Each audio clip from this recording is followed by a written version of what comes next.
যে আমার কাছে এসে ফুচকা খেতে, কোথা থেকে এসে আমি জানি না, আমি জিজ্ঞাসা করবো না দিদি, আপনি কে, তাও জিজ্ঞাসা করবো না দিদি আপনি আমার কাছে কেন এসেছেন ফুচকা খেতে? আসবেন তো ফুচকা কী আছে আমার, আপনি আমার কাছে এসেছেন ফুচকা খেতে, আমি তো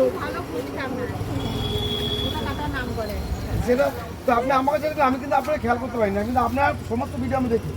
তো আপনি যে একটু নিয়ে আপনার আমার পাশে দাঁড়ান, তা আমি মানে ফুচকা খাওয়াতে চাই, কিন্তু মানে আমার কিছু লোক মানে একটু বদমাশি করেছে আমার সঙ্গে।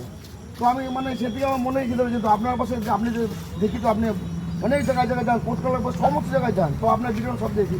তো আমি কিছু বাচ্চাদেরকে 2 টাকা করে ফুচকা আমিও খাওয়াতে চাই, যদি আপনি একটু ডাকেন। হ্যাঁ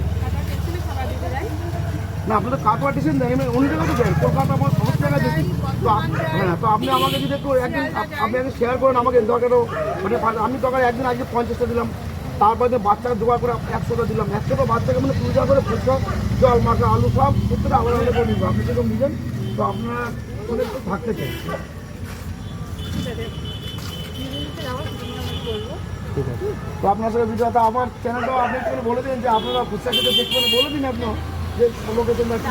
ভালো ভিডিও করে, সবাই আমার যারা ফলোয়ার্স আছে তারা একটু লাইক করবেন।